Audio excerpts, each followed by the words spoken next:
Alright guys, so got a Ford Fusion all-wheel drive, and we're going to be doing, as titled by the video, a PTU fluid change. So, before you get started, you're going to want to get your jack points. You have these big cutouts for your lift points, and then these smaller ones are going to be for your stands, and that's going to be like that on all four corners. And then to get access to the PTU, you're going to want to take off the splash pan if you still have yours on, and there's going to be 10 millimeter bolts holding it all around if you still have your 10 millimeter socket. And to put it back on, basically anywhere there's a red circle, that's how you know that's going to be a 10 millimeter bolt. That's where those go. And so what you're going to need is you're going to need a T50 Torx bit, and that's going to go for or towards the drain plug, which is right here. And then the fill plug is right there. Your drain plug will be right here.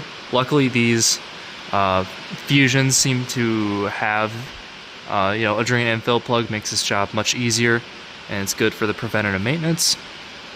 But you're gonna want to get this loose first. Always, always, always get the fill plug loose first, because you don't want to drain all this fluid out, and then you can't get that fill plug loose, and then you have no fluid in here, and that is just a recipe for disaster. So do it in that order, and then after that we'll show you what to do next. Alright guys, so I've got my fill plug loose. I was able to spin it by hand with the socket, and then you're going to want to go down to your drain plug, and then it's also the same T50 bit. Just make sure you get good pressure on there before you try to crack it loose. And while you're under here, it's not a bad time to inspect everything. If you have a Fusion Sport like I do, check the plastic oil pan. At 112,000 miles, we are bone dry. Also a good idea to check these axle seals and make sure there's no significant leaks. And then also, just in general, a good check over of everything. Alright guys, so at this point I've got my drain plug loose. It's spinning pretty freely now. But at this point, you just want to take this out and then have a drain bucket ready like I do, and then you'll want to let that drain out.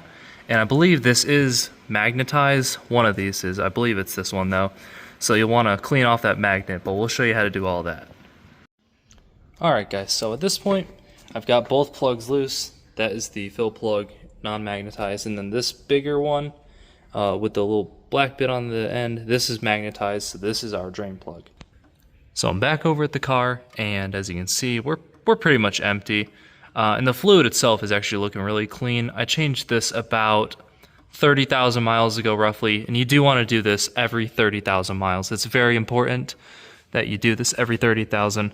And I believe this is a cooled unit. I believe that these hoses with the crimp fittings are coolant lines, so that does help prolong the life, but still every 30,000 miles you want to change this fluid. And you might as well, since they give you both a drain and a fill plug, that it's really a no-brainer. So also at this point, just going to want to go ahead and clean off this drain plug, and then we'll go ahead and put it back in before we fill up our fluid. I've got this Valvoline synthetic fluid. It is full synthetic, and you want to use the 75W140. That's what these PTUs call for. Still check your manual just in case it's different. I know the Ford Escapes, it's a little bit different fluid, but for the Fusions, I believe it is this, and that's what my owner's manual says.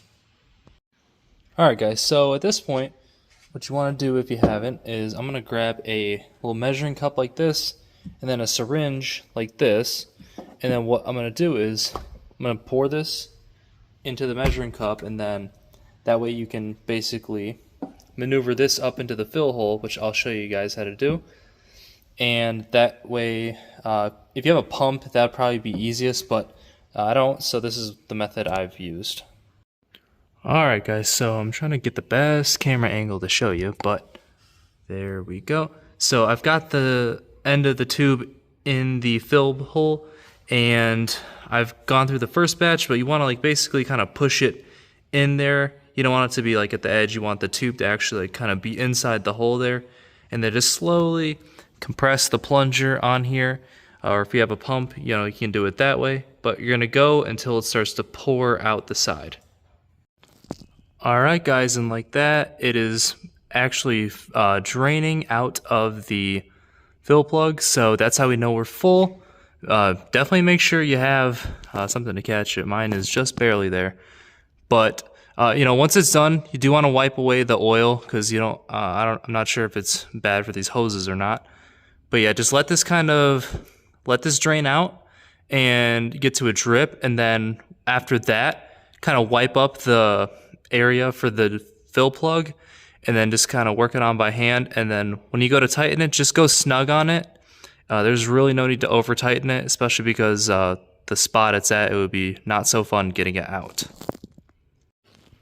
Alright guys, so I've got my drain plug or fill plug back in, and I'm going to go ahead and clean up all this gear oil that's been dripping. And then after that, I'm just going to go snug on the fill plug. There's no need to over tighten it. That is not a good spot to strip out a bolt or anything. Alright guys, so I've got everything all nice and dry now. I got that fill plug snugged down, and I got the drain plug snugged down. And at this point, your procedure is all done. You know, take it for a drive, make sure everything is sounding good again. It's basically just an oil change, so it's not too bad to screw up, but you know, you do got to pay attention. And you know, that's really going to be the end of this video. So if you liked it and it helped you out, feel free to give it a thumbs up. And if you like my other videos, feel free to subscribe to the channel. Have a good one, guys.